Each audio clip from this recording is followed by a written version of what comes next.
Les chars et véhicules blindés ont subi de lourdes pertes en Ukraine.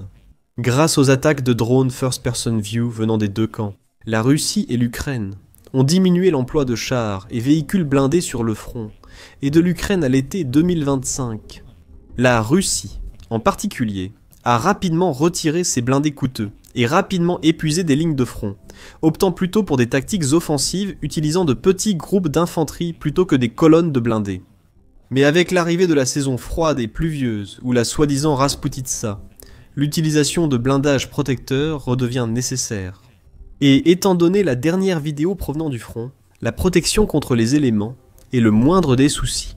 Un rapport de Zaporizhia révèle que les forces ukrainiennes ont stoppé un véhicule blindé d'assaut russe. Mais avant qu'ils ne puissent capturer les soldats d'élite russes qui s'étaient rendus après avoir survécu à l'attaque, des drones first-person view russes sont apparus sur les lieux et auraient éliminé leurs propres troupes. C'est un coup dur pour le stock limité de véhicules blindés et la réserve réduite de soldats russes. Pour planter le décor, selon un rapport d'un blogueur militaire pro-ukrainien présent en Ukraine, la débâcle s'est produite à l'approche du village de Malatokmachka, un village étroit et allongé situé en périphérie de la ville d'Orykiv. Orykiv est un nœud clé dans la ligne défensive de l'Ukraine, à travers le sud-est de la région de Zaporizhia, l'un des secteurs les plus fortement fortifiés entre le territoire occupé par la Russie et la ville de Zaporizhia elle-même. C'est une position vitale pour les deux camps, surtout à l'approche de l'hiver. Aucun des deux camps ne veut se retrouver dans des tranchées glacées à l'extérieur de la ville, contrairement au confort relatif des bâtiments à l'intérieur de la ville, quand le général hiver fera inévitablement son apparition. Il en va bien sûr de même pour chaque ville et village disputé le long des lignes de front. Orykiv et ses environs apparaissent sur la carte comme une cible clé, tant pour les Russes souhaitant la prendre que pour les Ukrainiens voulant la garder, pour sauver leur peau. L'offensive russe sur Zaporizhia en 2025 s'est concentrée sur 3 axes principaux.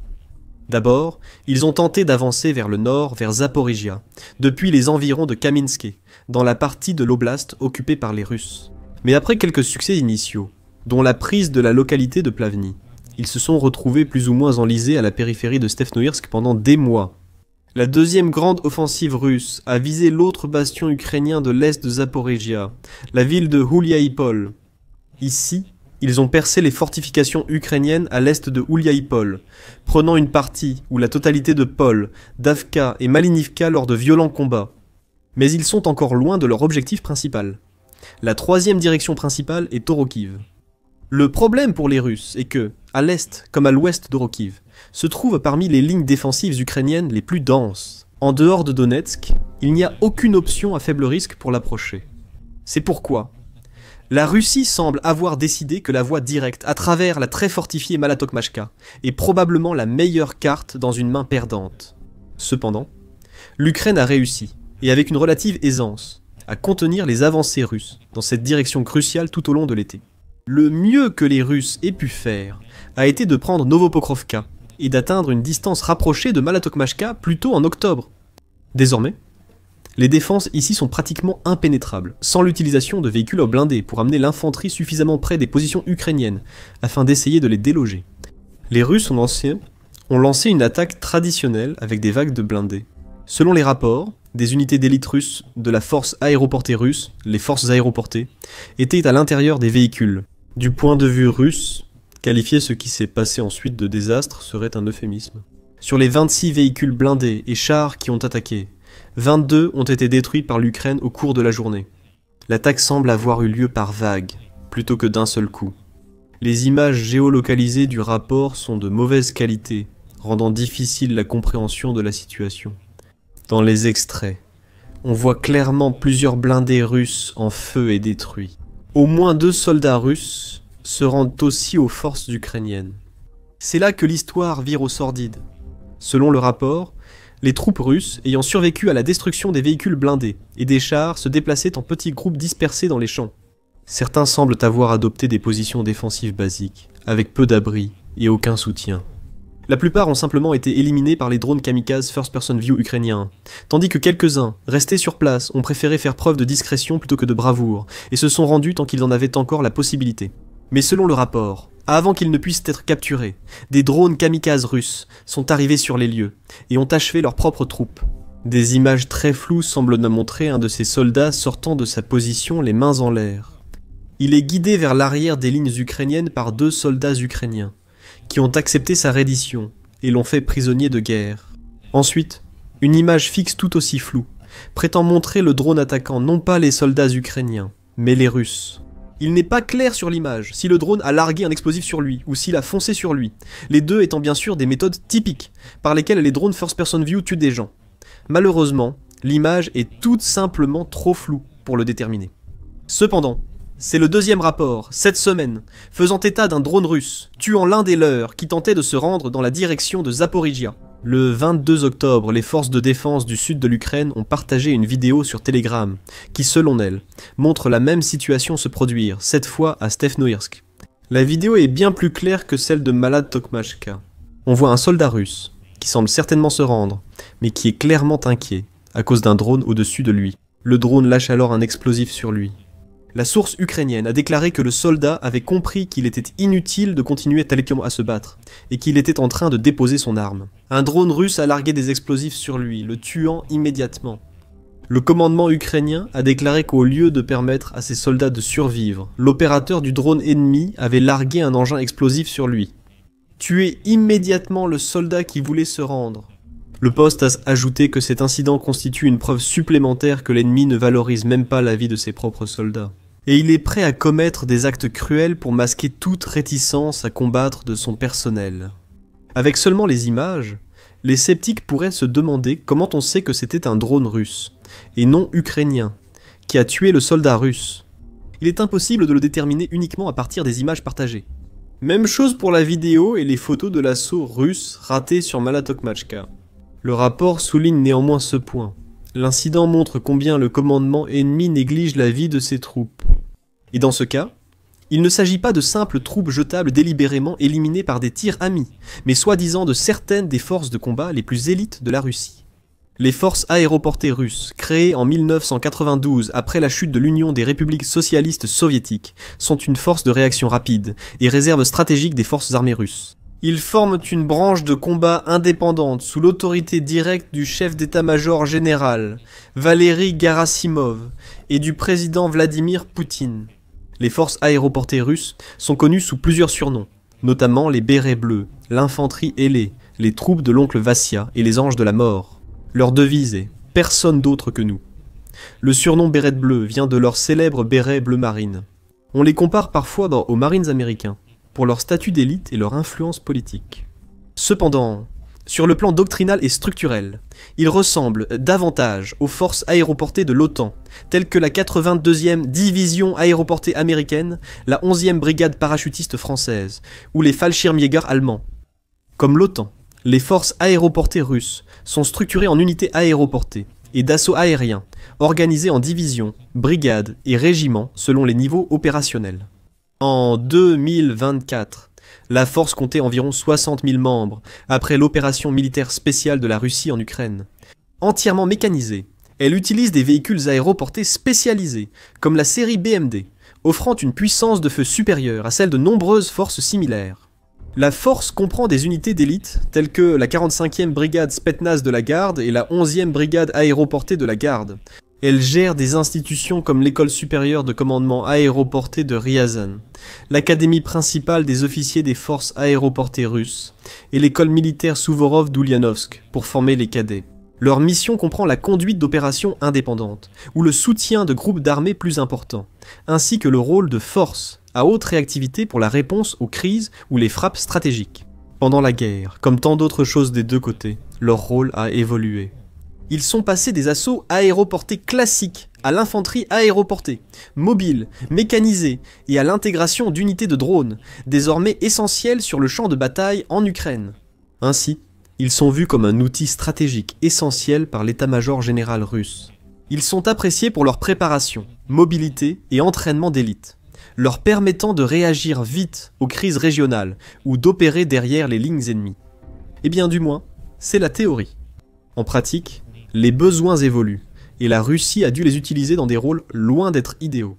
Dès la contre-offensive ukrainienne de 2023, la Russie a mobilisé ses parachutistes d'élite pour contrer les avancées ukrainiennes, les employant comme infanterie classique. Les analystes de l'époque spéculaient déjà que les forces aéroportées russes, tirant des leçons des revers et échecs passés, et épuisées et meurtries par les combats, pourraient désormais être aéroportées. Seulement de nom.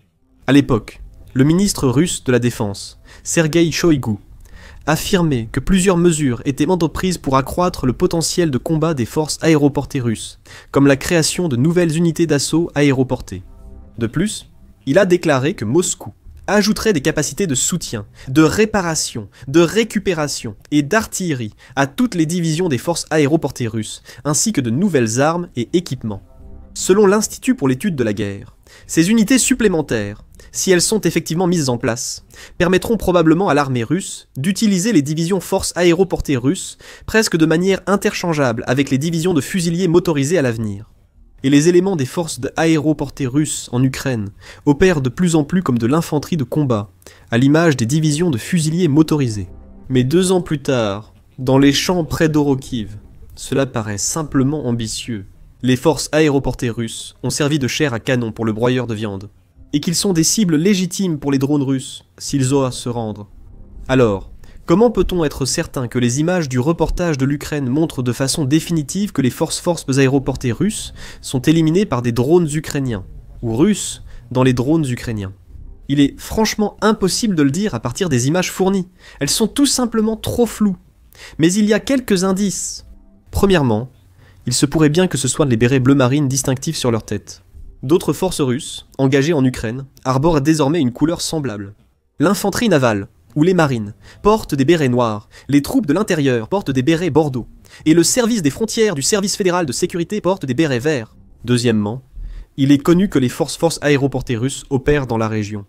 Des rapports récents du front du côté russe révèlent que des éléments de la 7e division forces aéroportées russes, y compris des opérateurs de drones du 108e régiment aéroporté, mènent des frappes près de Primorske et Stepnoïrsk dans la direction de Zaporizhia.